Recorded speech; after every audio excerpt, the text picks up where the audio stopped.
I welcome back Secretary Hegseth, General Caine, and our Acting Controller, Mr. Jay Hurst. I thank all of them, including their families, for their service.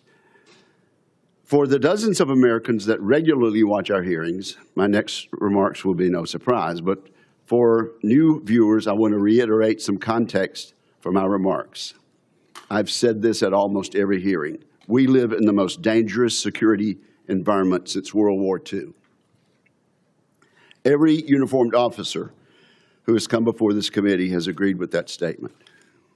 First and foremost, we're locked in a competition with Xi Jinping and the Chinese Communist Party.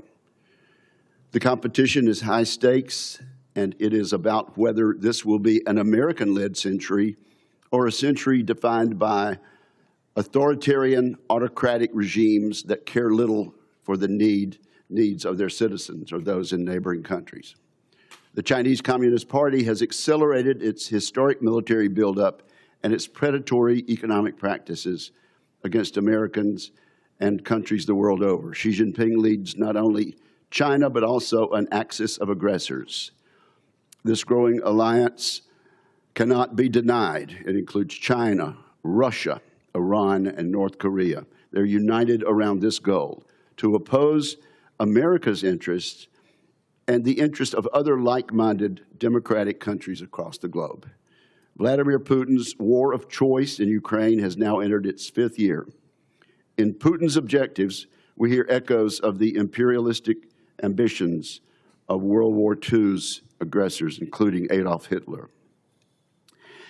Vladimir Putin has suffered 1.2 million casualties and failed miserably in his military objectives.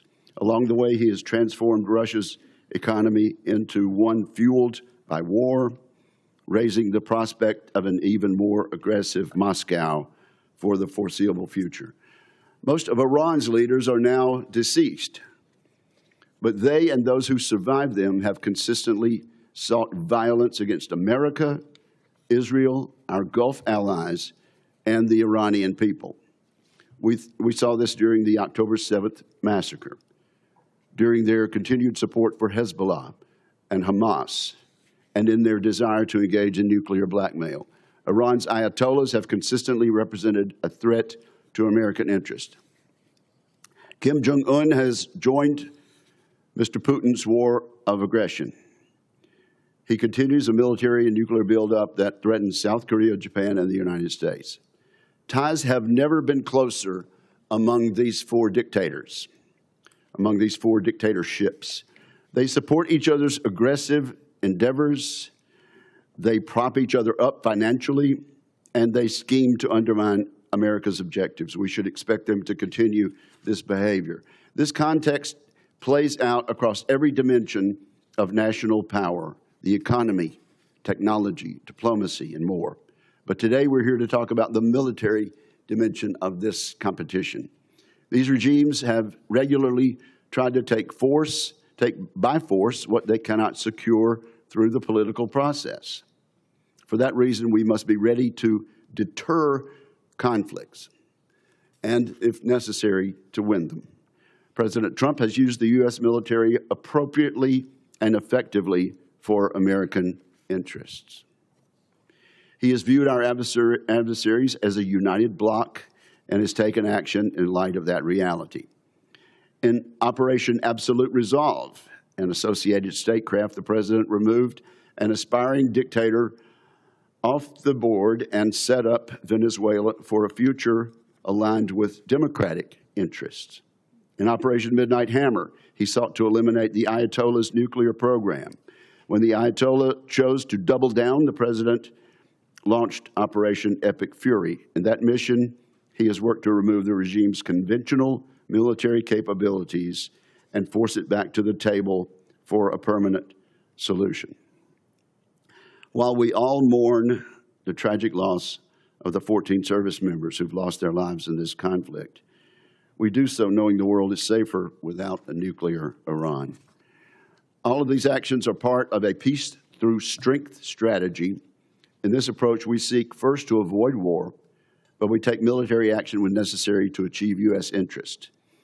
And so, Mr. Secretary, I'm pleased that you are here testifying today in support of President Trump's historic $1.5 trillion defense budget request. That sum will go a long way toward rebuilding our military capabilities for a generation. I should say up front that this may be a long hearing. There's much to discuss. This $1.5 trillion request is chock full of important programs and initiatives that are absolutely necessary to secure American interest in the 21st century. I think this funding underpins and accentuates three comparative advantages the United States possesses over the axis of aggressors. The first comparative advantage America enjoys over our adversaries is that we have the best innovation and industry in the world. So I hope our witnesses today will cover the progress we've made in just the past year rebuilding the American arsenal. Last year, our reconciliation bill, combined with bipartisan appropriation bills, achieved about $1 trillion defense budget. This year's request would represent a near 50% increase. Every penny of it should be money well spent, making down payments on crucial transformational capabilities such as drone warfare, low-cost munitions, and missile defense. Also last year, Congress and the executive branch achieved historic acquisition reforms. Consequently, we are well positioned to make huge gains on efficiency this year and in the years to come, making it much more flexible and a more timely process. I look forward to discussing how we might accelerate implementation of these actions. In particular, I'd like to see the Pentagon do more this year to drive competition in the defense industrial base. Competition absolutely drives better outcomes for our service members and taxpayers. Of course, our people are the final comparative advantage we have over our adversaries.